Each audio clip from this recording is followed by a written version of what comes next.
Good afternoon, everyone, and thank you for joining us here at MBS for the Ready for Life Festival, brought to you by the CPF Board in collaboration with Money Sense. If you've just joined us here today, welcome. We have had a day full of great advice for planning for your future, whether it's for your career, your retirement, your personal goals, or even just taking that first step to invest. Now, we're going to proceed along with that theme for the next 90 minutes. Coming up, we have 4 incredible speakers who will be sharing with you bite-sized presentations that could be very useful for your financial decisions as we build resilience in times of inflation. You'll also get a chance to ask them questions during the panel discussion at the end of today's session. Now, you can submit your questions via Mentimeter by scanning the QR code on screen right now, or head to menti.com. Now, to kick us off, we're very glad to have someone tell us what is going on in the markets right now, along with the investment outlook. So please join me in welcoming the Managing Director, Investment Strategy Wealth Management Unit at OCBC Bank, Mr. Vasu Menon.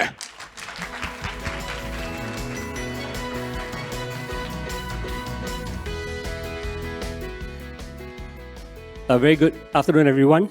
First of all, let me say thank you to the CPF Board and MES as well for giving me the opportunity to be here today to present our views on where we think the markets are headed, where the economies are headed, and the investment outlook.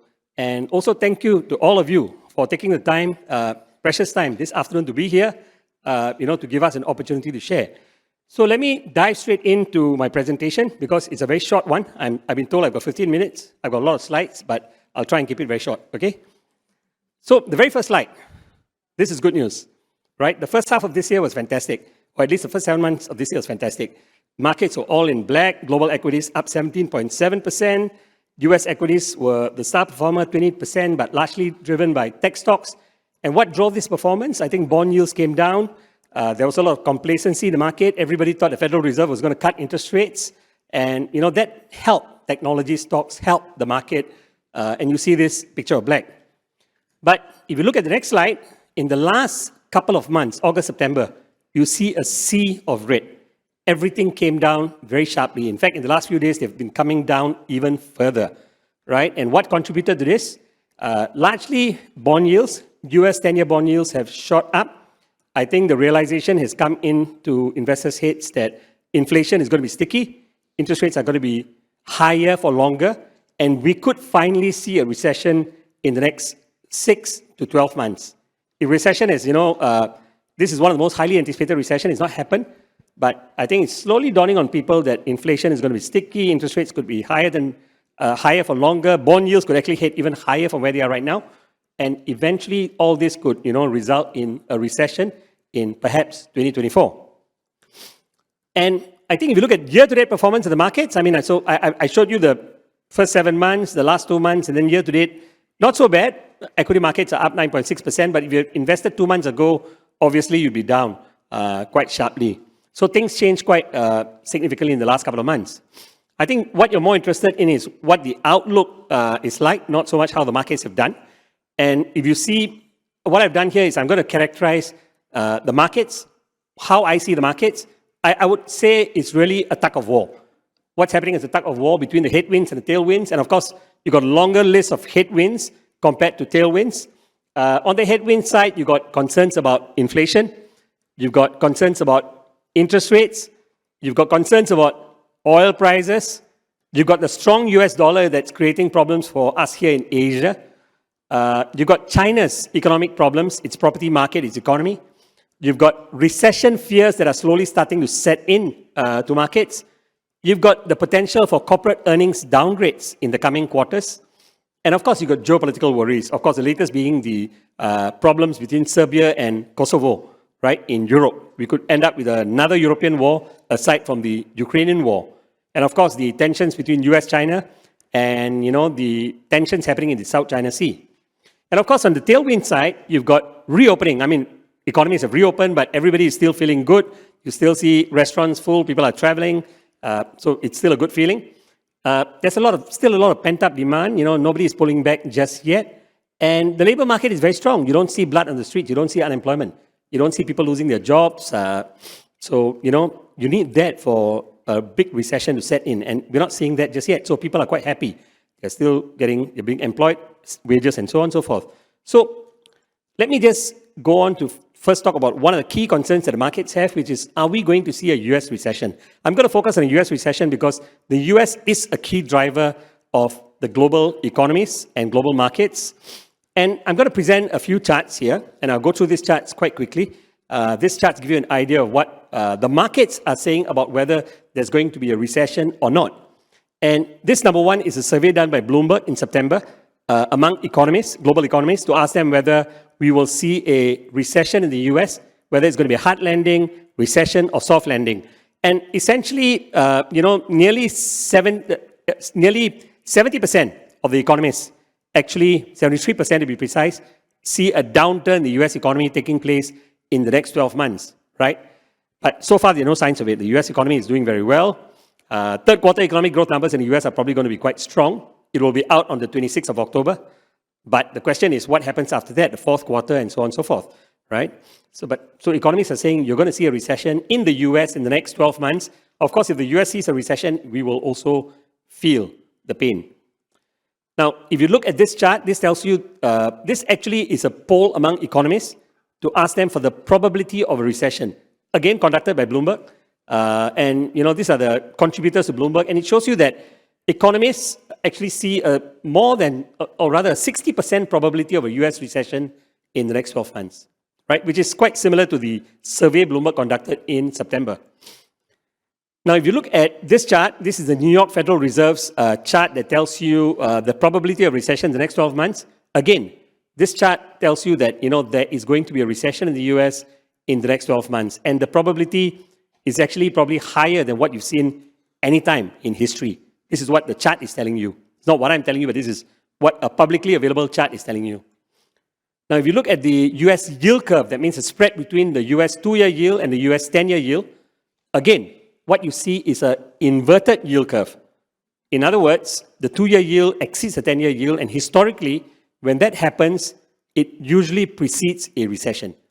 Okay, but again, we've not seen a recession in the US happen just yet, despite the fact that the yield curve inverted some time ago. So everybody's scratching their head as to why, and I'll explain why I think that has not happened just yet. And this chart is something that Jerome Powell highlighted. He talked about it, and he talked about this chart about a year ago. When somebody asked him whether he thinks there's going to be a recession, he says, no, we in the Federal Reserve look at this chart very carefully, and to us, this is one of the biggest predictors of a US recession. At that point in time when he talked about the chart was not showing a recession. But now, if you apply the same chart, which is basically the 3-month T-bill yield now, versus what the 3-month T-bill yield is going to be 18 months later. What it is now versus 18 months later. Of course, the 18 months later T-bill yield is derived from the forward market, from the futures market, right? So if you compare these two, what the markets are telling you right now is the 3-month T-bill yield is going to come down very sharply 18 months later. Now, for that to happen, typically it signifies a recession is coming. And this is what Jerome Powell and the Federal Reserve actually uses. And this is what the chart is showing you is negative. So again, signaling the potential for recession. Now, of course, the other thing that shows that there's a potential for a slowdown or recession is that in the US, bank lending standards have actually tightened quite significantly. Again, this is a chart that shows you, the lending that banks undertake to large firms, small firms, and so on and so forth. And you can see lending standards have really tightened quite significantly. Okay, partly because financial conditions have tightened, and partly because of the regional banking crisis we saw at the beginning of the year. I think that spilled over, and so the banks in the US are now tightening their standards, and credit is now less available. Now, why have we not seen a recession in the US despite all these indicators telling us that there should be a recession? And I think one of the reasons is because of the large fiscal policy that we saw due to the pandemic. Now, because of the COVID-19 and because of the pandemic, the US government launched a massive fiscal stimulus, put a lot of money in the pockets of Americans. Okay, so in June of 2021, excess savings in the US households stood at about $2.1 trillion. So, which means excess savings is not, so you have the normal savings rate, and then this excess savings is above that. So people had no chance to spend. The government gave them a lot of money to try and get them to spend. They were all saving it, not going out, lockdown, so on and so forth.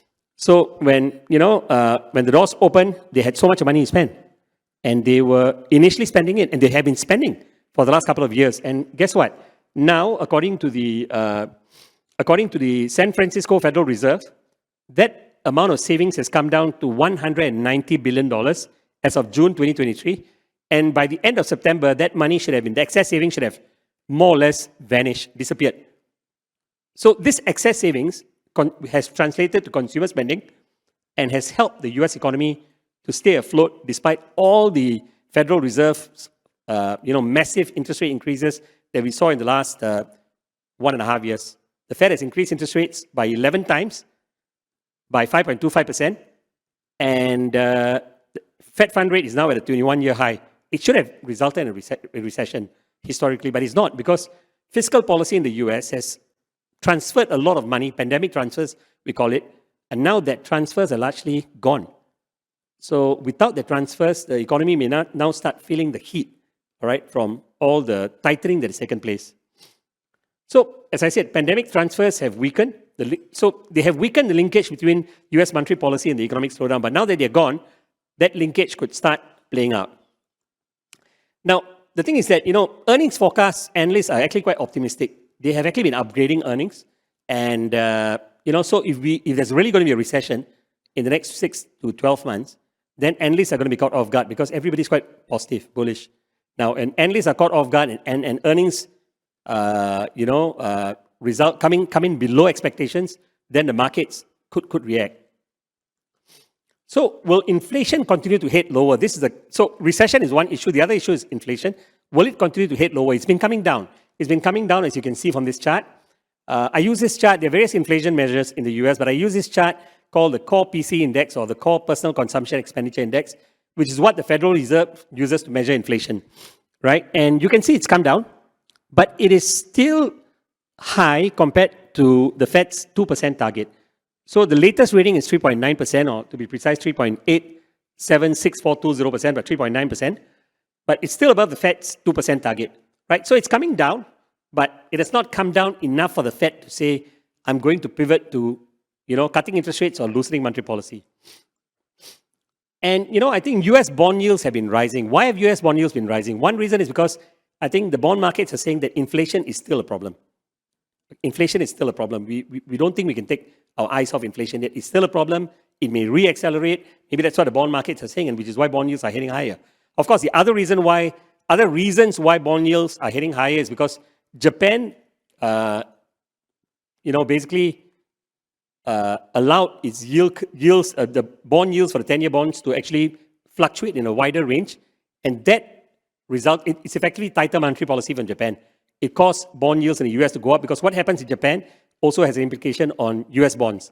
And don't forget, the US government is sitting on a massive budget deficit. Budget deficit in the US is now 6% of GDP, which is phenomenal. How does the US government fund all this deficit? They have to issue T-bills, US bonds. And when they issue these US bonds, it pushes up the yield because otherwise, nobody's going to buy it if you... And in this quarter, in July, August, September, they issued $1 trillion, almost a record amount of T-bills, right?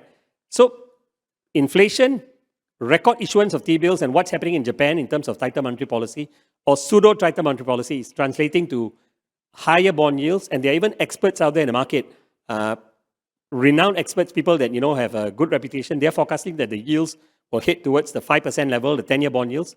Closed last night at 4.78, but 5% looks like it's going to happen. Question is whether it'll hit much higher than 5%.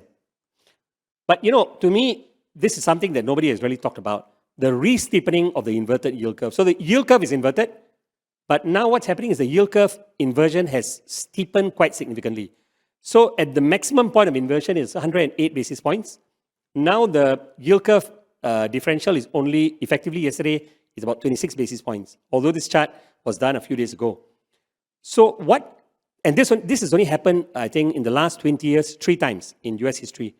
And the last 3 times it happened when the yield curve inversion, or what we call a re-inversion, took place.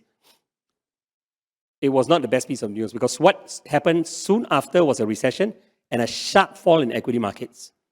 So it happened in the year 2000, and in 2001, we had a recession in the US along with the dot-com bubble bursting. It happened in 2007. In 2008, we had Lehman Brothers and then a massive recession in the US. It's happening now. The question is, will it result in the same thing, a recession and a sharp fall in equity markets? We don't know. We'll have to wait and see, but it's something to just keep in mind. So valuations and liquidity. Right now, the markets are not very expensive. The valuations are below the 5-year average in terms of global equities. So you're not buying in an expensive market. A lot of people are very skeptical. Nobody's been buying like crazy in the markets, except for some tech stocks like Nvidia or whatever it is. But otherwise, nobody's been. You have a very healthy level of skepticism in the market. So people are not, crazy and jumping into the markets. They are cautious, and valuations are not excessive right now. But I think this chart tells you that there's a huge amount of liquidity sitting on the sidelines, right? $5.6 trillion in US money market funds. And this money is waiting on the sidelines, waiting to come back into the markets. If you go back to what happened in the global financial crisis in 2007, 2008, there was also a big buildup of liquidity or money market funds of $3.9 trillion. So money market funds is where people park their money until they know what to do with it. It's like T-bills. Like if you guys have bought T-bills, it's essentially T-bills, right? So you put it in there until you see a better opportunity. Right now, back in 2007, 2008, because of the crisis, there was a big buildup of liquidity, $3.9 trillion. But when the outlook improved, that money went to work, fueled a huge rally of more than 55% in global equities, 73% in US equities. Right now, we are perched up there at $5.6 trillion. The money has not gone to work. It is still waiting for the signal, for the clarity, for the haze to clear. So what are the markets saying? The markets expect the Fed to cut interest rates next year. In other words, the markets expect a recession, and the markets expect 2 interest rate cuts next year of 50 basis points, but bigger rate cuts in 2025, right? So the markets appear to be saying that a recession will happen, the Fed will cut rates, the Fed will pivot next year, right? Hard to say, but this is what the swap markets are saying. So let's just sit back and ask ourselves this question. I'm going to end in the next few slides. So just sit back and ask yourself this question. When inflation eventually comes to pass, inflation is a big albatross hanging over our necks, right? Giving us a lot of headaches, right? Now, eventually, it's like COVID-19. Imagine 2 years ago, 3 years ago, if I was doing this Zoom with you and you guys are not here and I told you, guys, don't worry. 1.5, 2 years later, COVID-19 will come to pass and all of you will be walking out here without a mask. No hard feelings against those with masks, please. Please put on your mask. No, I'm just saying that but we never thought this day will come, right? Seriously, none of us thought we'll fly because hard to imagine when you've been caught in the rut for 2 to 3 years. You just feel like, I don't see light at the end of the tunnel, man. When is it going to happen? And this guy is talking nonsense that it's all going to come to an end. It's in a few months' time, 6 months, 1 year time, 2 year time. It's all going to come to an end and things will start looking better. So it's like that. Inflation as well. It's been bugging us for the last 1.5 years now. If I tell you that once inflation really comes down, what will happen to the markets? I mean, you want to know what's going to happen to the markets. Now, if you go back to 1980s, inflation in the US was extremely high, 14%, right? 14% in the 1980s, right? And there was this guy called Paul Volcker, okay? Imposing for the tall guy, 6'4". He was a Federal Reserve governor, right? But he's a guy that you can't bully. I mean, he's tall and he looks big and nobody dared to mess around with him. Now, he increased interest rates, federal fund rate from 10% to 20%. During that period, because he did this and he got a lot of backlash, trade unions, politicians were all after him, but he stood his ground. He had the support of Ronald Reagan, the President of the United States. He pushed it up from 10% to 20%, and after 3 years, inflation came down from 14% to below 4%. And how did the markets react?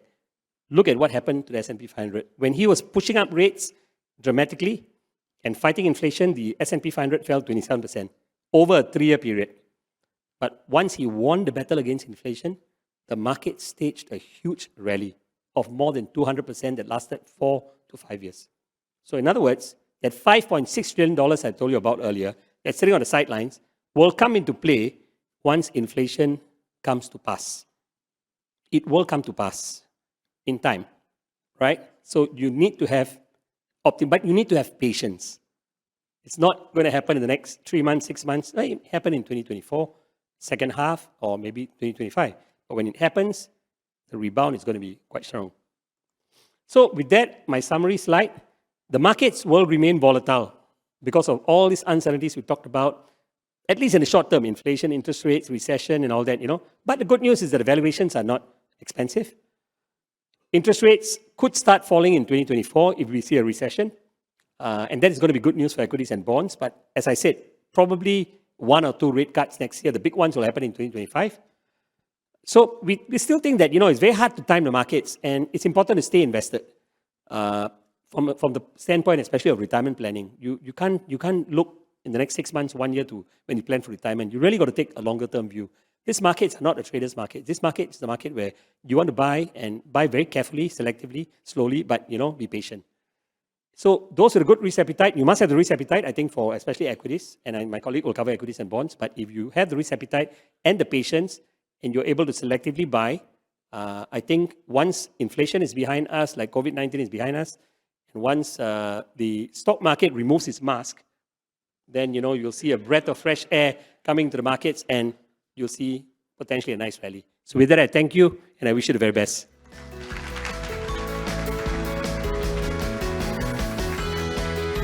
Thank you very much, Vasu.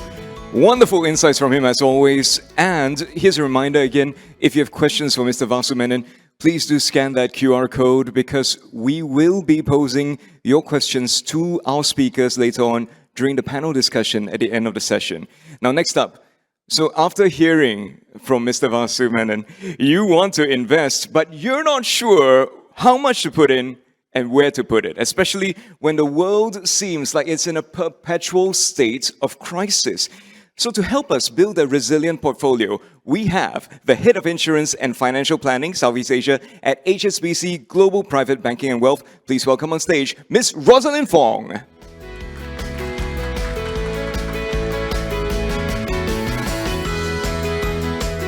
Hi, good afternoon, everyone. I hope you all had a good lunch. Usually at this time of the day, the ZZ monster will creep in and sit among the audience. So, and you see I have a lot to share, but I will attempt to keep it simple, short, and sweet. So for the next 15 minutes, I'll try to keep within 15 minutes, yeah. I'll be sharing on how a resilient investment portfolio might look like for you. Next. Okay, okay. In today's society with social media, right, it is very common to hear your friends or your peers telling you, oh, how much money I've made in the stock market, right? And being human, it is so easy for us to develop the fear of losing out, otherwise known as FOMO. And we sometimes recklessly jump into the market without asking ourselves a very important question. What stage of life am I at now? So this is what you see on the screen here today. It's a typical, what I call wealth cycle. When we are younger, we create and accumulate wealth through our income and deploying our savings into various investments that spread from short-term to long-term, and of course, low risk to high risk. But as we journey through the stages of life, our objective will then transit to wealth preservation, and during retirement, what we call decumulation. During this stage, you start tapping into savings that you have accumulated, and you shift your focus into income-yielding products such as annuities, and of course, our CPF Life, which is our own Singapore National Annuity Scheme, or dividend-yielding investments like bonds and REITs. Therefore, the starting point of understanding which stage of life you are at, right, will help you tremendously to determine a few factors. One is how much risk and volatility can you stomach? And two, how long of an investment time frame do you have? And of course, from here, you can ascertain the appropriate type of investments that is suitable for your lifestyle needs. Now, next. Now, as you construct an investment portfolio, knowing what constitutes a core and stature-like investment is key to building a resilient portfolio. There are 3 pillars here: basic, core, and stature-like. Now, the basic is, of course, money meant for short term, right? Your objective is liquidity, is categorized by low risk, low returns. Asset classes that fall into this category would be your savings, your current accounts, your fixed D, T-bills, and also our Singapore savings bond. The core pillar, which is the middle one, comprises of money meant for medium to long term. And the objective is to accumulate wealth to meet your important financial goals, such as your children's education, and most importantly, also your retirement. Now, this core investment, it ought to provide consistent and stable returns with limited downside risk. Asset classes here would be your mutual funds, your exchange-traded funds, insurance policy with cash values, and last but not least, our dear CPF. And lastly, I'd like to just touch on the satellite, which is the last one. Now, this pillar consists of what I call opportunistic money. That is for you to take advantage of market trends or market timing. And it's to make quick return, characterized by potentially higher returns, but higher risk as well. But bear in mind, this may not be for everybody. So what my focus today will be on the core pillar, which is the middle one. Some of the things to note for this pillar will be cost, number 1, 2, volatility, and 3, returns. In order to keep the cost and volatility low, it will be advisable to allocate a large portion to passive investments with a minority in active management to outperform the benchmark to enhance your returns. Now, as mentioned earlier, I said CPF falls into what I call the core pillar. Given the 3 factors I've mentioned earlier, the cost, volatility, and returns, the question now is CPF reliable as a core investment? If it's not, I think many of us here, our retirement will be at stake. Yeah, so in the 2022 Mercer CFA Institute Global Pension Index report, which compares 44 retirement income systems around the world, which covers almost 2/3 of the world's population, Singapore ranks among the top 10 and remains as Asia's top retirement system. And there are key reasons why CPF is so successful. And by the way, I'm not paid by CPF to say this. Okay, yeah. 1, why is it successful? It's because CPF is automatic. It addresses procrastination due to status quo bias, which is all human beings will face it. 2, it is consistent. It eliminates the need for any market timing. And last but not least, it's systematic. It addresses self-control bias due to human emotions and is not subjected to our whims and fancy. So whether you like it or not, 20% will go right in from your income. Right now, so the default option, the best part about CPF, which maybe not everyone will agree with me, is if people do nothing, they are still automatically enrolled rather than being left out. And this is actually one of the key, because likewise at age 55, you will have this thing called your mandatory retirement sum. So even if you do nothing, it will be auto-enrolled into CPF Life, which is an annuity that provides a monthly income at age 65 as long as you live. Right? In short, if I could summarize it, CPF is a seamless way to accumulate your wealth and decumulate your wealth, if you remember the wealth cycle that I showed earlier. And that's not all. It is guaranteed by the few remaining AAA credit-rated governments in the world, none other than our Singapore government. Simply put, it's a world-class retirement income system with risk-free, high interest rate. It's as good as a free lunch. So do go listen to other speakers who will deep dive into how you can optimize your CPF. Now, other than CPF as your core pillar, right, in terms of the 3 pillars I mentioned, is it possible to pick the best performing asset class year after year to make up the balanced portfolio? This picture that you see shows the returns of various asset classes from 2008 till year to date this year. Now, each asset class is represented by a different color and it's ranked in descending order, starting from the highest return to the lowest annually. It is clear from this chart that there is no one asset class that can consistently rank at the top in terms of returns. I want you to look at, there's this gray color box here, right? And it is stated as AA. Do you know what that stands for? It stands for amazing asset. Okay, I was just kidding. I was just checking if the ZZ monster is already here. AA is none other than what I call the 60-40 asset allocation. It's a portfolio that comprises of 60% equities and 40% bonds. But just a disclaimer, please note that this ratio is not a magic formula, but it's just rather a commonly used example for a balanced portfolio. Okay. What then is a strategic asset allocation, and is this crucial? So research has actually suggested that strategic asset allocation accounts for more than 90% of the variability of a portfolio performance. Now, in case this sounds quite a mouthful, let me use an example of baking a cake. I'm not sure if any of you here bake a cake. I don't, but I can still quote this example. Now, so when you bake a cake, there are ingredients such as flour, butter, and eggs. What this statement is saying is that the proportion of each ingredient that you use in baking a cake, which is what I call your recipe, accounts for more than 90% of how your cake will taste, rather than the brand of the individual ingredients that you use. So this strategic asset allocation is actually an investment strategy that is based on modern portfolio theory, which seeks to accomplish two competing goals: optimal returns and minimal risk.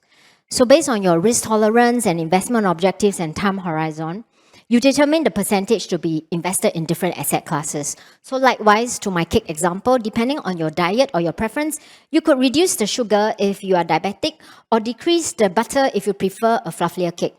So portfolio allocation often consists of stocks and bonds, although investors may deviate from this to include alternatives such as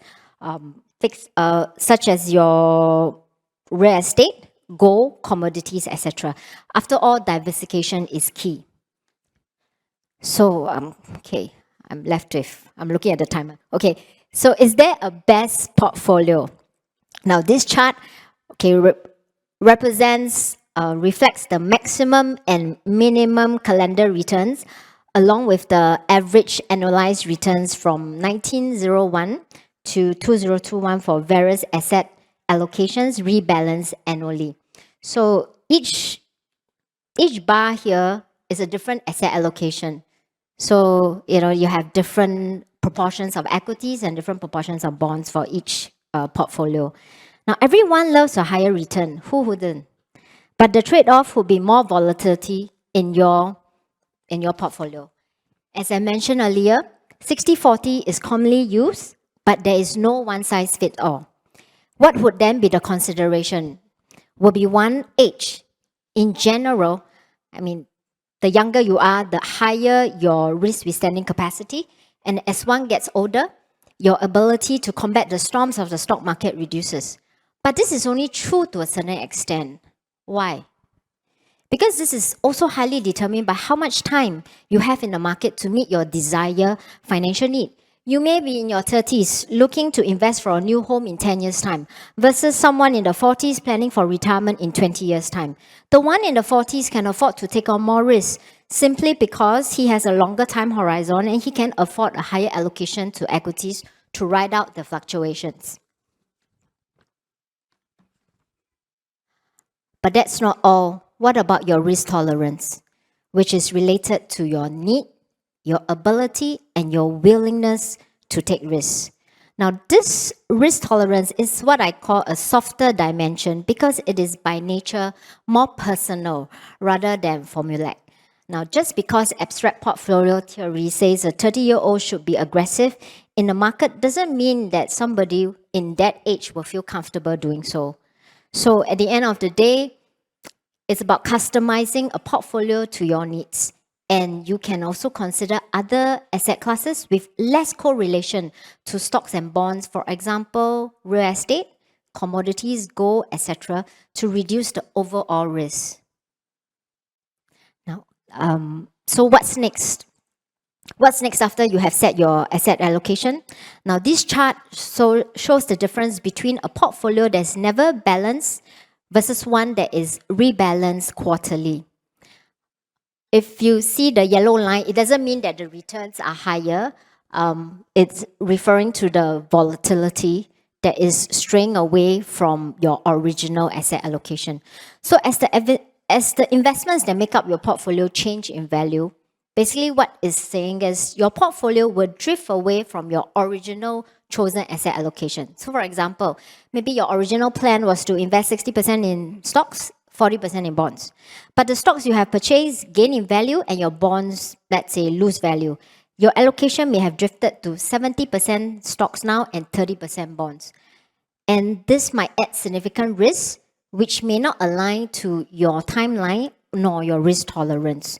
So you may have to sell some stocks and buy more bonds to maintain your originally intended allocation and risk balance and risk preference, which is what rebalancing is all about. So when should rebalancing be done? There are two ways. Well, you could do by time, whereby you could just rebalance every year, quarterly, bi-yearly. Or you can rebalance based on tolerance threshold. For example, like what I mentioned earlier, you rebalance an asset class when it deviates from the planned allocation by, let's say, 10% or more. This removes investors' emotions from the decision and rebalances based on actual performance of a given asset class instead of just an arbitrary time period. Now, okay, last part, yes, okay. As you know, to also help one to get started, MES has worked in collaboration with the FA industry, and today they launched this set of what we call basic financial planning guides, right, which basically provides a comprehensive set of rules for the key aspects of a holistic financial plan and highlights government schemes that can be useful for addressing financial needs. Now, given the interest of time, I will not go through every part of it, but whatever you see on the slides, these can be downloaded actually from the Money Sense website. It is what we call the financial planning norms that are launched actually just today. And okay, so most important thing, is what we call the emergency funds as well, right? Whereby in financial planning, we call this your basic liquidity ratio. And of course, the second part, protection. The foundation of any financial plan that you have will never be complete without insurance. Why? Because this is the only asset class that will multiply what you have paid when you need it the most. Right? It may not make you rich, but it will definitely prevent you from going broke. Yeah, okay, so I will, because I know my time is up, so whatever you see here, like what I say, you can actually download from the Money Sense website. And last but not least, this slide basically addresses, the risk of living too long, which is where we talk about retirement and all your investments, right? And of course, legacy planning, whereby, which is what we call rule from the grave. So after you have planned and, accumulate all your assets, make your will and CPF nomination. But what if you are still around but you are mentally not able to make financial decisions for yourself? And that's where the lasting power of attorney and the advanced care plan will come in as well. So more details, again, can be found online. Now, okay, I think we'll go to the last slide. I already see the Zizi monster at work already. Yeah, okay. So last but not least, right, now another useful tool that you can utilize is the Singapore Financial Data Exchange, in short, what we call the SG Findex, which empowers you to consolidate all your personal financial information held across different government agencies, banks, insurers, and SGX CDP with a single financial planning application of your choice with more than 10 digital tools. So example is the Money Sense service that provides a step-by-step guide for you as well. Now this will help you better understand your overall financial health and help you to make more informed financial decisions. Remember, you cannot improve something that you don't take stock of. So this will help you to take stock of what you have before you dive in and do a detailed, proper financial planning. Now, so if you need more information about this SG Findex or the digital tools, please approach the staff at the ABS website. Okay, I am done for my segment. And the next speaker, right, he will be deep diving into the different equities and bonds that we mentioned earlier in your asset allocation class. Thank you.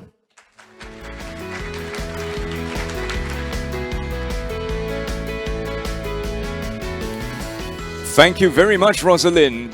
So, quick reminder that if you have questions for her, please do scan this QR code, head to menti.com to submit the questions. She will be on the panel later on. And isn't it amazing, folks, the SG Findex has made it so easy for us to have a holistic view of our finances. And it's really easy to access also. I do it through my internet banking app. Everything is literally all centralized in there. So if you've never done it before, it's really easy. Just use your SingPass. And do also check out the Basic Financial Planning Guide that Roseline mentioned earlier. It was launched this morning by the MAS and also Finance Industry Associations.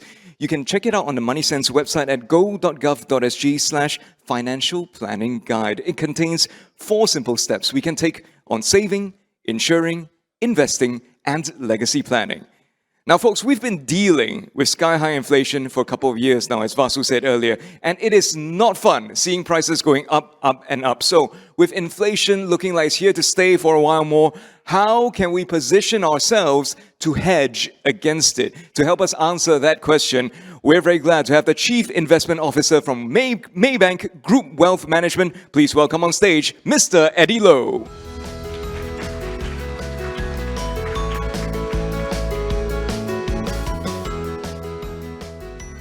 Right, good afternoon, everyone. My name is Eddy. Very happy to be here to be sharing our views on how we can make use of investment, in particular bonds and equities, to hedge against inflation. Right. I think first of all, what exactly is inflation? How do we measure it? Vasu has talked about US core PCE inflation just now in his presentation. I think in Singapore, one of the common indicators that we use is really this Consumer Price Index, CPI. And as you can see, this index has been moving higher. And specifically, what constitutes this CPI index, right? The pie chart on the left actually gives you an idea that it actually constitutes many different categories, but the top 3 categories or groups include housing and utilities, food, and transport. And for those interested, you can actually go into the SingStat website to look at price trends of specific items. So I went in and took a look. Chicken retail prices actually has gone up by 33% from 2014 to 315 in 2014, by 33% to 418 in July 23. And then during the same period, mee rebus slightly less increase, 27% to 380 per plate, per bowl. And then kopi and tea with milk has gone up by 26%. So going by this data, my wife is thinking that maybe if you want to save some money, you should go for mee rebus, then chicken rice, and then drink kopi with kopio and teo instead of kopi with milk. But is inflation always a bad thing? Frankly, governments around the world has always been looking for a little bit of inflation. A little bit of inflation is actually good in what we call a Goldilocks economy, where you have growth at trend and inflation at trend. In fact, for those tracking Japan, you will know that the country or the government has been stuck in a deflationary trap for many years until now, where inflation was below trend and growth was below trend. But what is happening recently now is actually inflation escalating very quickly in a very short period of time. And that is what I consider as bad inflation. And this happens only when when the economy is overheated or in a situation where there's stagflation. I think 2022 is a classic example when inflation rose very quickly. So if you look at Singapore all items CPI, it went up 6.1%. Other measures of CPI, like for example, all items less OOA, which excludes things like rentals imputed for owner-occupied households, as well as the core inflation, I think it has also escalated.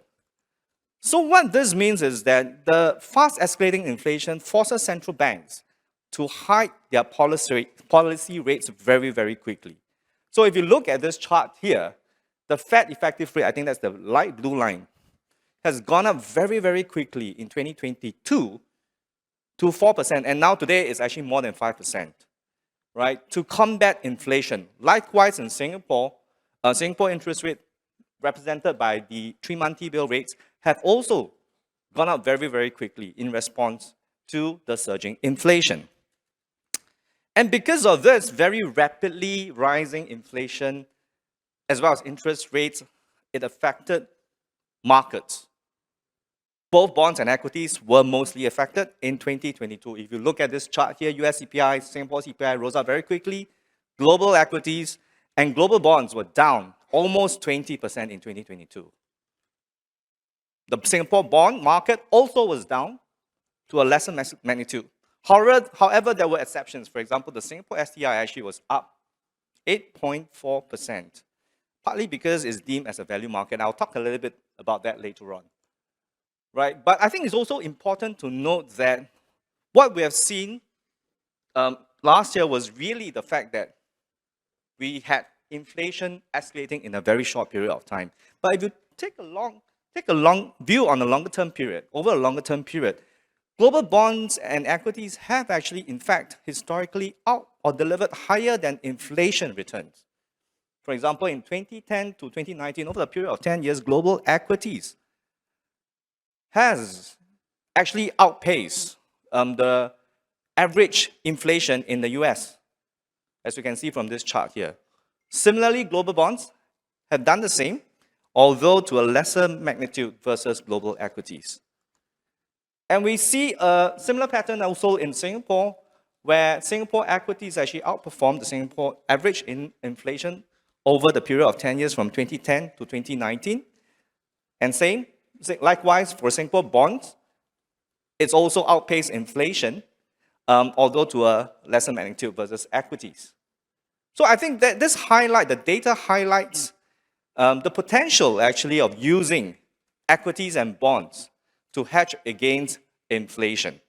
Because if you look at this period, for those who have invested in fixed D, during this period, you'll recall that fixed deposit rates were actually very low, between 0 to 1%. So really below inflation. So zooming into bonds, what are the key features of bonds? When we talk about bonds, these are the key features when we looked at issuer, bond maturity, credit rating, coupon, yield, and currency. But I think what is important to note here is the inverse relationship between interest rate and bond prices. So what this means is when interest rates go higher, bond prices go lower. And conversely, when interest rate goes down, bond prices go up. I think that is an important consideration when you invest in bonds. And another key consideration to think about when you invest in bonds is really, do you want to invest in bonds with longer maturity or shorter maturity? From this table, basically, if you invest in a bond with a shorter maturity, you actually face lower interest rate risk. However, there is a higher reinvestment risk because there is no guarantee that you can actually reinvest at the similar coupon or even higher yield. Conversely, for bonds, longer tenure bonds with longer maturity, you do face a higher exposure to interest rate risk. You do face that higher interest rate risk. However, you will be able to lock in the yield for a longer period of time, so the reinvestment risk is actually lower. Another key consideration for bonds is really for credit rating, and typically we divide bonds into investment grades versus high yield. Investment grades or equivalent means that the default risk is typically lower, but the yield returns is also usually lower for investment grade bonds versus high yield bonds. And then conversely, obviously, for high yield bonds, usually they will provide higher coupon returns or higher real returns, although they tend to be usually more vulnerable in a downturn and carry higher default risk. So as what Roseline was talking about in presentation earlier on, is all about risk reward. So how do you hedge against higher interest rates or higher inflation with bond investments? So based on what I mentioned about bond maturity and credit rating and yield returns, Essentially, I think 3 key points to note is, 1, you may want to consider taking or building exposure to more shorter-term bonds if you are afraid or concerned about rising interest rates and rising inflation, because they are less sensitive to interest rate movements, right? They also typically, however, they typically offer lower income unless the yield curve is inverted, which is actually currently right now. They also carry higher reinvestment risk, as I mentioned. The other way is really to look at some floating rate bonds, where the coupon payments actually will move in tandem with interest rates. So when interest rates go higher, the coupon payments will also increase. However, if interest rate were to go down, then the coupon payments will also go lower. The third consideration would be to invest in a more higher yield bonds, because you have a greater income to help you offset the higher inflation. But as I mentioned earlier on, higher yield bonds carry higher default risk, and are more vulnerable in the economic downturn. So as you can see, each option that I've laid out here has its pros and cons. So our suggestion is really to adopt a diversified approach in building a resilient bond portfolio.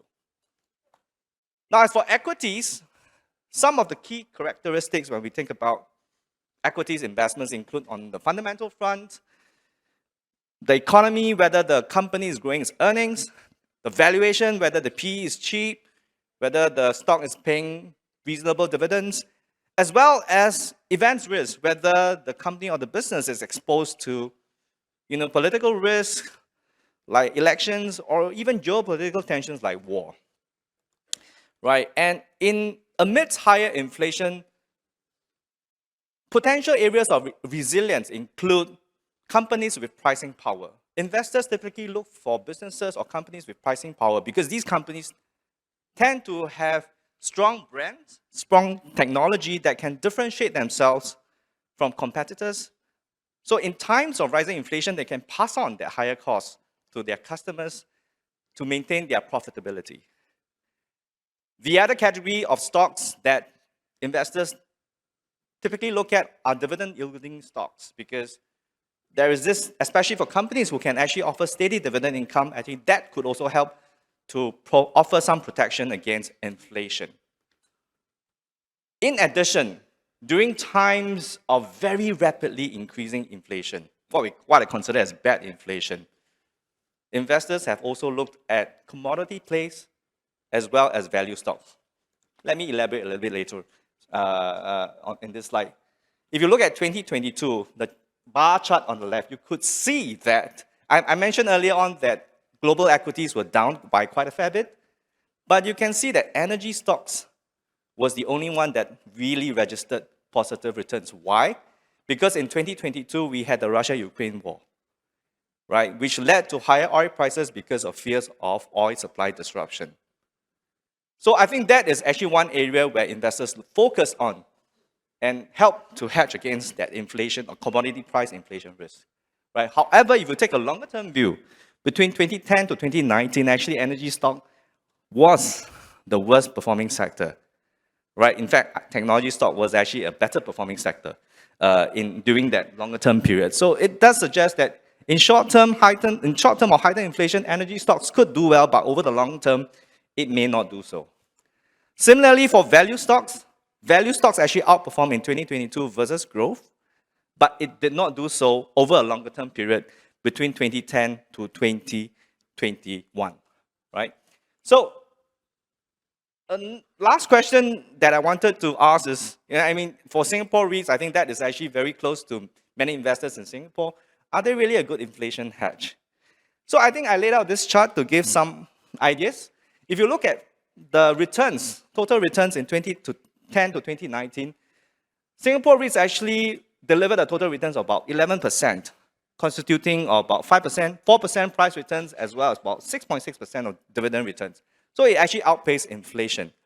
However, the returns have been more erratic over the last 3 years because of this rising inflation and rising interest rates environment. Having said that, you could see that there is actually still this steady level of dividend returns, but between 4 to 5%. I think that helped to cushion the returns of Singapore REITs. So I think in a nutshell, investing in bonds and equities does have the potential to offer higher than inflation returns over an economic cycle. For bonds, if you are concerned about inflation, do take a closer look at shorter term bonds, floating rates, as well as higher yield bonds. Although, given the pros and cons, it's always best to take a diversified approach. As for equities, focus on companies with pricing power and dividend yielding capabilities. And if you are worried about very short-term inflation shocks, commodity stocks, and value plays, I think that is something for you to think about as well. But as Roseline also mentioned in her presentation, investments has its risk. So it's always important to adopt a diversified approach when investing, and that is key in achieving a resilient investment portfolio. All right, with that, I end my presentation. Happy to take any questions in the later Q&A. Thank you very much.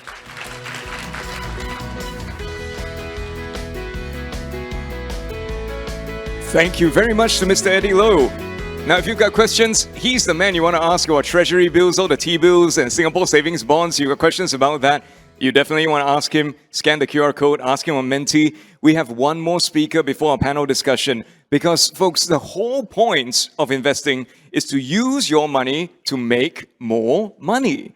But while you're making money, can you also do some good for the world? Can you make sure that your money is being put to good use by companies doing the right thing for our planet? The short answer is yes, you can. And to share with us how, we have the Executive Director, Sustainability Lead, Group Personal Financial Services from UOB, Mr. John Lau.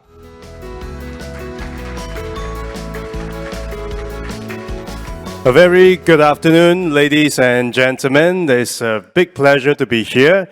Thank you so much, MAS Money Sense and CPF Board, and my fellow esteemed speaker, and of course, Edward, our dear MC that has taken care of all of us today. So, long session for all of you, especially after lunch. I had lunch as well, so I know it's not easy to actually stay awake, but last speaker to go before the exciting segment of Q&A. So just please stay with us.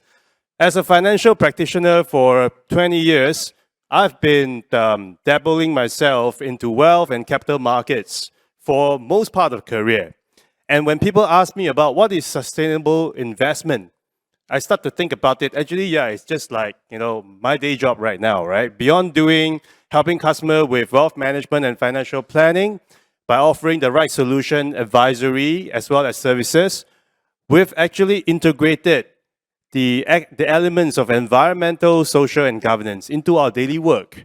It started off as actually something of a passion, a little bit more of a hobby, but little do I know, 5 years down the road, many things have changed. And this is no longer what people used to call a CCA, but something very real. And I will tell you what's the reason. So today, we'll take you on a very simple journey on sustainable investments. Why that's important to everybody here, why you should not be missing out, and what are some of the common milestones and standards that has been established to protect our investors and also ensure that we actually uphold a good standard when it comes to offering sustainable investment strategies. But also then I'll end up with what are your fellow Singaporeans thinking and are currently doing when it comes to sustainability. So, sustainable investments, as I was referring to earlier, is a combination of two things. Number one, your traditional investment instruments which take care of your financial matrices and consideration, such as, let me try the laser pointer. Okay, it didn't quite work, doesn't matter. Return on investment, investment horizon, risk appetite, and financial objective that just now our colleague Roseline has actually kindly covered. However, now you add on things from an environmental, social, and governance perspective, right? Which is actually the hot topic right now, because I'm sure everybody is feeling, number one, very hot this year. It is the hottest year in 174 years, go figure, right? And then now we have haze as well. Haze is a complex issue, right? Because it is both a climate, but it's also a social issue as well. Think about that. So, what is actually driving sustainable investments? And the good news is we're actually standing on the shoulder of giants. Since the 80s, quietly, okay, not very quiet, but they have been doing a lot of research, a lot of policy delivery, all the way from Kyoto Protocol, PRI, the Millennium Development Goal, which is the predecessor of what you have been familiar with, the big rainbow there, the Sustainable Development Goals driven by the UN, to actually locally, our own version, which is the SG Green Plan 2030, to right now, this year's milestone, the International Sustainability Standards Board announcement, which will now be setting a common language, right, for sustainability disclosure across 140 countries moving forward. Why that's important? Because you cannot manage what you cannot measure. So imagine 140 countries previously were all talking different languages.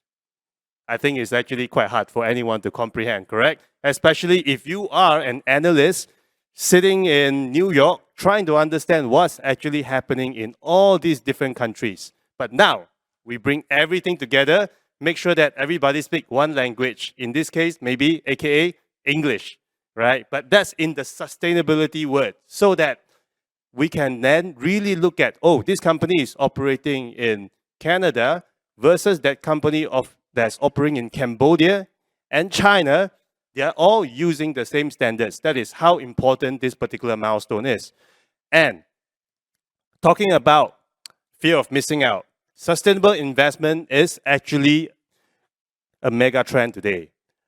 By 2025, 1/3 of global investment AUM will be deemed as sustainable.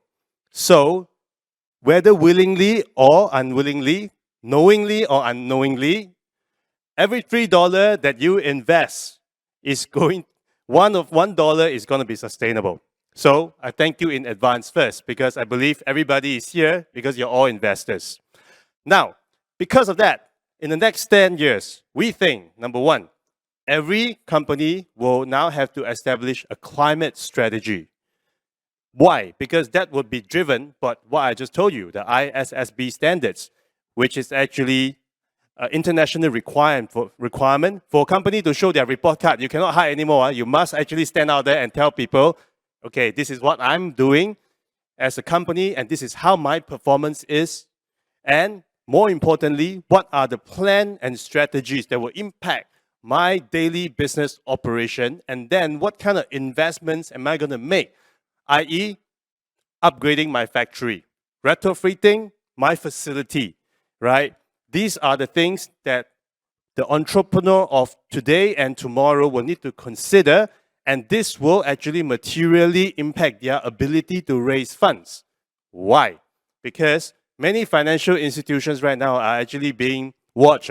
So not only the companies are actually being targeted, or now even banks. When we need to raise funds and lend people money, people will ask, hey, have you done your due diligence? Are you sure the funding is actually going to the right sources, right? How do you ensure when people say that this money raised through a green bond is indeed going through to actually finance the building of solar panel factory, right? So these are important issues that we now as an industry collectively need to ensure, because every single dollar that we raise from our customers now, we have to then make sure that it goes to the right proceed. So that's why sustainability is important. And coming back locally, SG Green Plan 2030, I'm sure many of you here are aware of this plan, but it is actually driven by 6 pillars, right? From city and nature, sustainable living, energy reset, green economy, resilient future, to green government, within which multiple initiatives that would actually impact us, not only as an individual and a household, but also as an employee, as an investor, or a business owner, right? So this is important that you are actually aware of this particular development that seeks to achieve what? The Green Plan seeks to actually strengthen Singapore's commitment under the UN 2030 Sustainable Development Agenda and Paris Agreement and position us to achieve our long-term net emission aspiration by 2050. So a few things. Number one, key targets that may be relevant to you. We will quadruple our solar energy deployment by 2025. So a lot more solar energy, right? What does that mean? Business opportunity, because we are building stuff. That's good, actually, from an investment perspective. Number two, we'll reduce the waste sent to landfill by 30%. So, again, changes in terms of supply chain, logistics, would also create opportunity. And a lot of it actually will rely on every one of you here, make a little bit of changes in terms of lifestyle so that we aid, right, the reuse, reduce, and recycle agenda a little bit better. And of course, number three, 20% of our schools will be carbon neutral by 2030. And last but not least, not so good news for you petrol heads out there, all new registered car will be cleaner energy model. So if you're driving that big 4-liter V8 engine, it's time to make a change. So enjoy it while we still can, but you should make the change now. Okay. Greenwashing is actually a very, very important agenda because now you see a lot of different companies are claiming that they are green, but are they really green, right? So how do we then ensure that we don't fall prey to practices offered by different organizations that may mislead customer, investor, and other market participants, stating green but not that green? I'm a coffee lover. I love my Starbucks whenever I go around the world, but it was actually a bit of a surprise when their strawless lids actually uses more plastic than the old straw and lid combined. So what do? I buy a Starbucks flask. Works too. And so that I don't even need to use their cup moving forward, I just go around everywhere with my own flask, right? Avoid that problem. But this is it, one example. To avoid greenwashing as an investor, three things you can do. Number one, right? Procure through reputation as well as research. Make sure that you actually consume from companies that are actually constantly on top of key sustainability agenda. Number two, look at certification, right? Make sure that when people claim they are sustainable, look at their certification. Third-party audit is important, right? Because it's not about how sustainable I claim I am. If I'm really that sustainable, I will hire an auditor to come and look at my processes, to look at my products. Let them be the judge. And of course, last but not least, sustainability constantly evolving. I went away for a 2-week break. I'll come back. There are new things. So stay alert and always keep up to date. And of course, as a retail investor, there are established guidelines on retail ESG fund to protect our Singapore investor. So thanks to the good work of industry colleagues as well as MAS, you now are able to go to MAS Opera portal to actually take a look at your mutual fund. Scan the QR code here and punch in your fund details. They will tell you whether the mutual fund actually meets the criteria or not. Why that's important? Because that is actually a big milestone when it comes to standardization. When I first started off looking at sustainable investments, we actually lacked a local assessment criteria. Many of us were actually looking at the European standard called the SFDR. But then we start to think about it. If as Singapore progress, right, as a financial hub, we need to then establish our own standards. So this is actually our response. And I'm very proud to be able to tell everybody I contributed my little part, right, in the development of this particular guideline. And why you want to actually get involved in sustainable investment? Because every one of us have our own values and preferences. I remember when I was a young kid, my dad used to subscribe National Geographic magazine. It will be everywhere in my house. And every day at 9 p.m., my dad would sit me down and say, let's watch National Geographic and put away whatever that you're reading right now. So that developed a love of nature, a love of wildlife, a love of biodiversity, which is why today when I do sustainable investments as part and parcel of my business as usual work, I'm always energized because that aligns to my principle and aligns to my value. I make money for my institution and my customer, but yet I know at the same time I'm doing good. Twist it around from an investment as individual perspective, it's the same thing. In Japanese, there's a calling called ikigai, right? Meaning that you love what you do, correct? You actually be very good at what you do.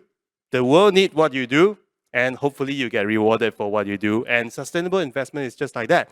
We're just trying to make sure that when we're making money, can we also do some impact to the nature?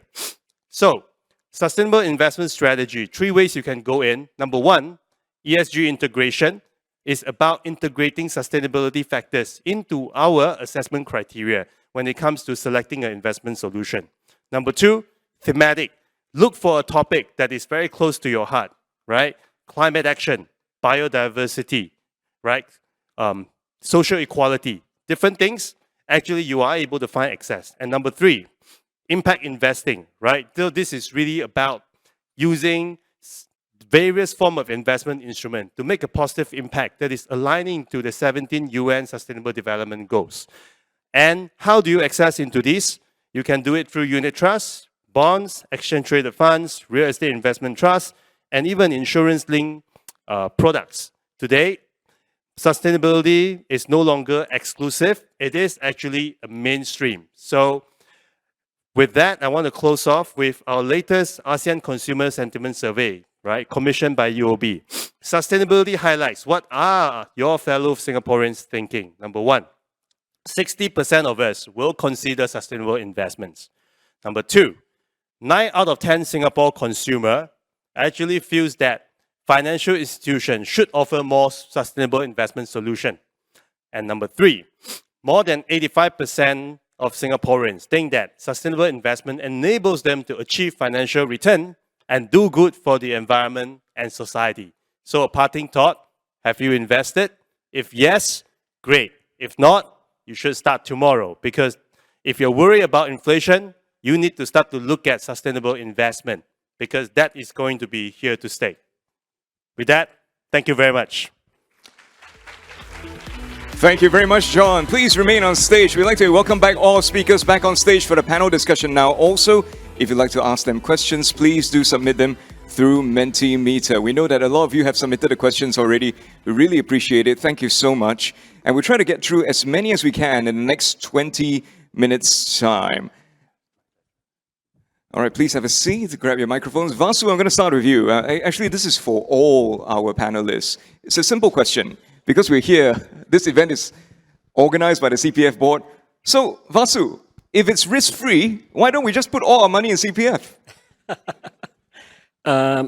Well, basically, I'm the market outlook person. They should be answering this question. But nevertheless, I think that, from the perspective of investments, what I've learned over the last, 35 years, I've been in the investment industry for the last 35 years, is that you never throw all your eggs into one basket. So, of course, look out for investments that are risk-free. But I think you also want to make sure that, you take on a bit more risk if you're able to, and especially if you've got a longer runway, right? So for somebody who's very young, it doesn't make sense for them to be too conservative either, because you've got a long runway.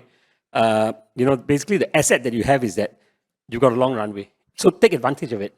Don't undermine it. Don't underestimate the value of it.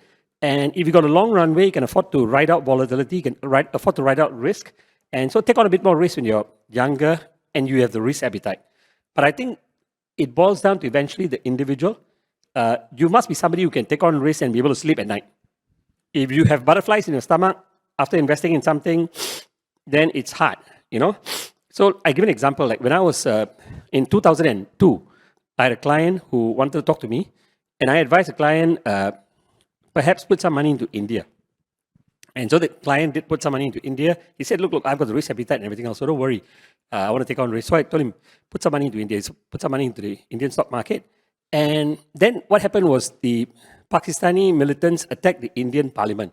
And in the next 48 to 72 hours, the Indian stock market came off very sharply, I think about 7 to 8%. And he was furious. He SMS'd me and he said, I didn't invest to lose money. I invested to make money. So what have you done? And I said, look, this is geopolitical, it's sentiment-driven, I think give it some time, because when you invest in the markets, you take a long-term view. Don't invest in a short-term view. And guess what happened? in the next 3 to 5 years, the Indian stock market rallied by 150 to 200%. You know, and he was very sheepish when he saw me in Takashimaya, because when he saw me, he said, I'm sorry about what I said. My SMSs came across quite strong, but he was happy. And, you know, he made the money. So I think the key message is this: don't get too flustered by what happens in the short term because of, you know, volatility in the markets, especially because of sentiment. I think when you're investing in the markets, take a long-term view. And if you're a young person, you can afford to take a long-term view. But even if you're an older person, I think it's perfectly okay to do that. So yes, it makes sense to put money into risk-free instruments, but at the same time, don't write off your opportunity to make better returns, especially given inflation. You want to beat inflation, and you want to keep a more a more diversified portfolio, and have eggs in different baskets. All right, Roseline. Yeah, since Vasu said I should add on, right? Yeah, okay. Now, even if, yes, I think it makes sense to actually, like the question asked, to top up your CPF, but there's also a limit. So even you want to top up like 1 million, you can't. There's a limit. So whatever excess that you have after you top up, yeah, that's where you can actually diversify into other investments, like what Vasu said, to take opportunity in the market. And also for CPF, one of the things is to note is once you top up, right? Once you go in, it cannot come out. Yeah. But else investment, you can still liquidate it, and then you can still take profit. Yeah. All right, thanks for that. Maybe just quick one in relation to my presentation. I think there's nothing wrong to invest in, you know, keep your money in the CPF because if it helps you to sleep better at night, right? But there will be times where your CPF rate is not going to be enough to compensate for the rise in inflation, like for example last year. So that is the risk that you have to be conscious of.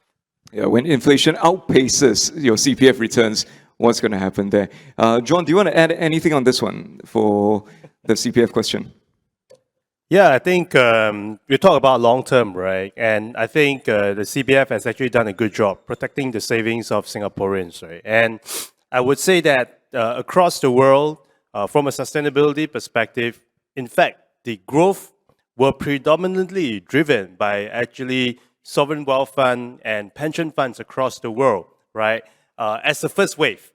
And which is why, if you don't know any better, you always follow the flow, right? There was one old saying, right? Like, you don't fight the Fed, for example. So if you are thinking about managing inflation, I would actually urge everybody to also consider new areas, right? Which we would usually term it as mega trend, meaning trends that you see that is starting, hopefully that you can ride on to it, and it should actually shape the future and stay on for the next 20 or even 30 years. Because in this case, time is not our enemy. Time is actually your friend, but choose the right trend. Hence, I'm advocating for sustainability, because you look at it, 10 years ago, who would have imagined we would have so many EVs roaming around, right? We were thinking, oh, there's no way that I cannot drive to KL, cannot drive to Penang, but it has changed.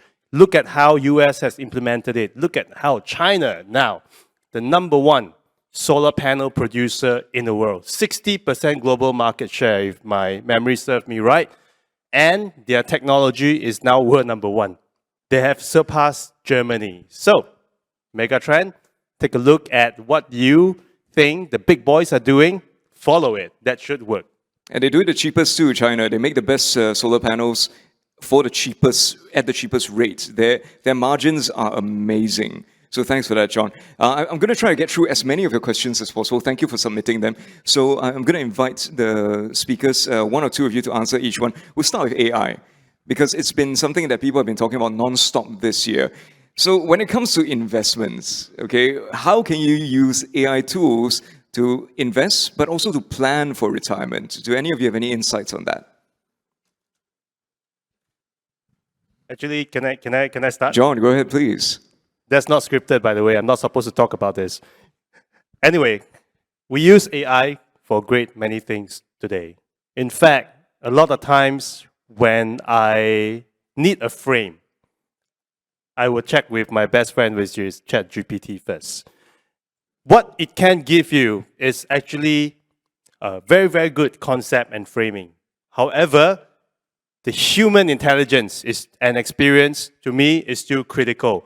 It sets the ground rule of what you should be considering, but when walking the path, one still have to do it. I was reading this book, right, about, written by this gentleman, I think one of the co-founder, right, of ChatGPT. Statistically speaking, AI is now improving the productivity of many, many industries, right? It cuts into academics, it cuts into finance, etc. So it really does help us to simplify our work a lot more and make us more efficient. And hopefully by delayering all these very manual tasks, then the analysts and the investment specialists can then spend time on things that matters. So that's my view. Thank you for that. Yeah, as they say, Kathy Wood, I think it was said, she said the superpower of AI is actually productivity. That's what it actually really adds to humanity. Next question is about timing, I think. This one. In the next 6 to 12 months, so short term, should we save cash and wait for the next investment opportunities? This viewer here is expecting interest rates to drop and also for equities to weaken as well. So should they sit on the sidelines for the next 6 to 12 months? Eddy, this is probably for you. Yeah, I think there's this saying, time in market versus market timing. We all know that it's actually very difficult to really time the market. For those tracking market observers in the beginning of this year, most consensus are talking about economic recession. And then if you recall Vasu's presentation, equity markets were actually up nearly 20% in the first 7 months of the year. So that actually proves market timing is very difficult.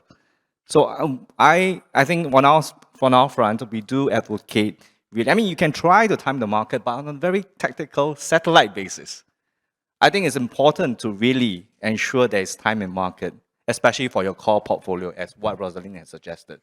And using a strategic asset allocation approach, I think that will help to ensure a resilient and a smoother ride. And again, help you sleep better at night. That's very important for me. Thanks very much, Eddy. And also a reminder, if you're not sure, speak to a professional about this. Get some help. It never hurts to get a professional opinion from someone who is licensed and educated and qualified to do this. Next question is probably for you, Roseline, because this one is asking about an ordinary family is probably going through really tough times right now.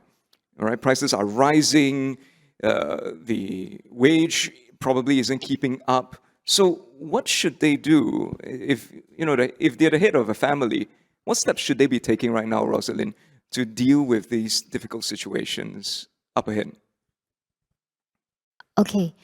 I think, as I mentioned earlier, the foundation of any financial plan is you need to set in place risk management tools, which is what we call insurance.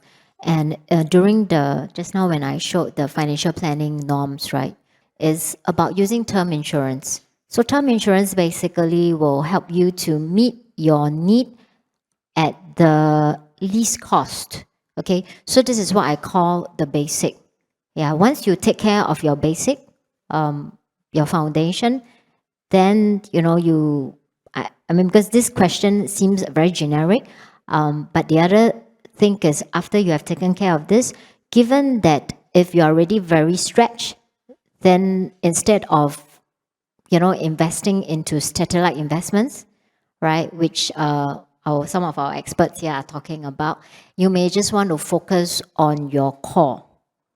Yeah, because put it very simply, right, if all things fail, right, you still have a core to rely on. But if you put all your eggs in your satellite, you must get it right. And the truth is, if you look at a lot of research, even the fund managers get it wrong. Nobody gets it right all the time. So therefore the core is actually fundamental. Okay, and I just wanted to just add on when we talk about the topping out of the CPF topping out of CPF, that this thing called, I'm sure Albert Einstein, you have heard this saying, the magic of compounding interest. Now, so don't underestimate this thing, yeah. And some maybe you might feel that if I invest, let's say, $300 a month now for my retirement, right, it may mean nothing. But the truth is, if you were really look at the numbers, because I'm a numbers person, so if it's you just invest 300, right, for let's say, let me get the numbers in my head. I did some calculation earlier. So $300 a month, right, for 20 years, right, you will get about 100,000 if it's at 4%, right? Now, if you wait 10 years, you need to invest more than double. 300 is 3,006 a year. But if you wait 10 years, you have to invest almost 9,000 to get the same 100K. Okay, now, so back to this 100K. So you may feel 100K only, no big deal. This same 100K, if you could put the same 100K into at age 55 and top up your retirement account, that will translate to your CPF life. Let me tell you what this 100K will mean to you. It will mean that when you retire at 65 years old for a meal, it will be another extra $750 a month as long as you live. For women, unfortunately, because we live longer, our rates are, I don't know, is it a good thing or a bad thing, but we get a little bit less, $50 less. So it's 700 a month as long as you live. I don't know about you, but having an extra $700 is something that I wouldn't mind having. Yeah, so when you work backwards, you start small. What I said was only $300, right? So if you take a net income of $3,000, it's about 10% of it, yeah. So again, back to the financial planning norms, they recommended at least take about 10 to 15% to set for your for your retirement goals, yeah. Sorry if my answer is a bit long, yeah, because I Lots just of wisdom wanted to there, make though. sure. Thank you Yeah. so much, Roseline. Encouraging you to save and invest at least 10% of your income. That's a very good guide. Vasu, next question's for you. Somebody's invested in stocks right now. There's a possibility, you said, that the market may come off quite a bit. Is it a good time to lighten up on stocks? Why do I get all the tough questions, Edward? Okay, this is a tough question. But the way I see investments, it is a journey. It is not a short-term thing. So yes, you could see the markets crashing, pulling back sharply. So I don't know this person. I don't know who's asking this question. I mean, eventually you've got to understand the person's background, risk appetite, so on and so forth. But I would say that, essentially, if you've got a very large percentage of your portfolio in stocks, or if you're 100% in stocks, then that may not be the best approach because, I think you want to make sure that you are diversified. I'm a firm believer in diversification. And so you've got to make sure that, you have a certain percentage in stocks, some percentage in bonds, some percentage in, safer things like T-bills, Singapore savings bonds, for example, fixed deposits, and that sort of thing. Some percent in even gold, because gold is an insurance again. So you want to keep it diversified. But of course, if you're heavily invested purely in stocks, say 90%, 95%, and you don't have the risk appetite, you know yourself, you don't have the risk appetite, and you're a slightly more advanced age like me, then you want to make sure that you are a bit more careful, right? And you want to maybe pare your holdings down and either keep it in cash and wait for opportunities or divert it into other asset classes. I think trying to time the market perfectly is hard. Just by a show of hands, when the markets crashed in 2020, COVID-19, and most markets fell by 35, 40%, how many of you invested right at the bottom? Do you mind if I have a show of hands? Okay, quite a number of you, but I'm glad. Very, very I'm very smart happy for you. investor here. I'm very happy for you. But the psyche at that point in time, right, is that when the markets are there, down there, all look so gloomy and dismal, very hard to buy. And it takes a brave soul to jump in and buy, right? So sometimes you miss the boat when it's right at the bottom. So yes, now given the uncertainties, I'll probably want to have more cash than usual on the sidelines, but I certainly wouldn't get out of the markets completely because the markets can surprise on the upside as well. You never know. For example, if somehow the Ukraine war comes to an end through a negotiated settlement, the markets will fly, right? Because then inflation, they've been a major source of inflation that starts coming down. So, things can happen. The unexpected can happen, right? Yeah, Donald Trump wins the elections. Good or bad for the markets? Interesting question, right? We don't know what the answer is, but a poll done by Gallup just a few days ago in America shows that most Americans believe that the Republicans do a better job running the economy than the Democrats. So if Republican president comes in, maybe Donald Trump, we all think the markets are going to crash, but maybe people think he's pro-business, pro-economy and everything else, and that might cause the markets to rally. So we don't know, you see. There's so many of these things that are playing out all the time. So I think I would really prefer to take an approach where you invest gradually over time. That means a regular investment plan, but of course have some cash for this kind of tactical opportunities when you see sharp corrections in the market. But just to hold on to cash and just wait for that correction to happen in 2024, 2025, I don't think that's a good approach. Yep. So thanks for that, Vasu. Maybe consider DCAing. Last question is for Eddy. So this one specifically to the CIO of Maybank. So in this case, should we invest in REITs instead? Just REITs, let's go. Right, I think there are merits to consider investing in REITs, but given the economic downside risk that actually Vasu has mentioned, there is a need to be more selective. So when you look at REITs, you have to take a look at the portfolio of the REITs. Is it well diversified, or is it just relying on one single major tenant?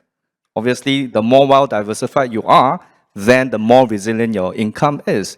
Then the second question you may want to ask is actually, is the REITs, what is the leverage ratio of the REITs, right? Is it highly indebted? Because when you're highly indebted, rising interest rates will give you more problems in terms of financing, in terms of interest rate expenses. And then lastly, you also have to take a look at the valuation. How is the REITs currently priced? Is it reasonable or is it expensive? So as I mentioned in my presentation earlier on, you have to consider all these factors collectively, then you'll be able to make an informed decision. All right, thanks very much, Eddy. I'm going to start with John. We're going to work our way back. One last thing for our audience. What do you think is one thing they should take away today that they should keep in mind when they're thinking about their money and where to put it? Well, for me, first of all, I'll go back actually to Rosaline's $300 question, right? So in order to have that $700 to spend upon retirement, how do we then accumulate and change our little habits, right? If some of you have read the James Clear book on Atomic Habit, I think it's amazing. Check it out. Is going back to our roots, right? Frugality, something that actually, Asian Hokkien descent will be very proud of, right? Because we will save for rainy days, and a lot of that actually takes a little habits that can help to then accumulate into something sizable. So I would urge everybody to review your lifestyle, think back and look at where you can actually potentially start saving, and then from there, we will channel that into the various investment options that Vasu, Roseline, and Eddy has actually suggested. So that is what I hope the audience can take away. Thanks, John. So spend within your means. Eddy, one piece of advice you want everyone to take away? I'll just reiterate in the message, right? There is potential of using investments like bonds and equities beyond just cash to hedge against inflation, but do it, invest in a diversified manner to make sure you have a resilient portfolio to achieve that objective. Thank you, Eddy. Don't put all your eggs in one basket. Very good advice there. Roseline? I think if I could, one point will be don't procrastinate. Yeah, don't wait for the stars to align before you take action. Even if it's a very small action, even if it's not $300, if it's $100, as you start right, you will start picking up momentum and you can start tweaking along the way. Yeah, so if you can, walk out the door and start today. Yeah. Thank you, Roseline. Open your banking app now and check your SG Findex. And last word goes to you, Vasu. Yes, I mean, investment is a journey. It is not a short-term thing, it's a journey, right? It's not exciting sometimes. So draw a distinction between trading and investments. If you're trading in the market, then you're looking for excitement. If you're investing in the market, then you're looking to make money in the longer term. I think that's very, very important. And finally, just want to say, although I shared about recession and everything else, I think it's important not to be too negative about the markets from a macro perspective. Some of the things I highlighted are headwinds, but don't forget, dark clouds never last forever. Blue skies will emerge, and one should not be too negative, because eventually when things start to improve and the coast looks a lot clearer, don't forget there's a mountain of cash sitting on the sidelines looking to get into the markets, and when that mountain starts piling into the markets, you'll see a nice run up. So don't miss the boat because you're overly cautious, overly conservative. Thank you. Thank you for that. Please give a big hand to our speakers, Mr. Vasu Menon, Ms. Roseline Fong, Mr. Eddy Low, and Mr. John Lau. They've shared wonderful insights on how we can build resilience and protect our investments in times of inflation. Also, very big thanks to CPF Board, of course, and MoneySense for making this session possible. Now, ladies and gentlemen, please do share with us how we can improve our next seminar or what other topics you'd like us to cover through a short feedback form. Scan the QR code shown on screen for that feedback form right now. And for more financial planning tips, please do check out the booths outside set up by our partners. They're just outside this hall. If you sign up for the next session, that's also in this room. There are 3 sessions going on later. Please do exit and re-enter again as we're keeping track of attendance numbers. And thank you and have a wonderful weekend ahead. Goodbye, everyone.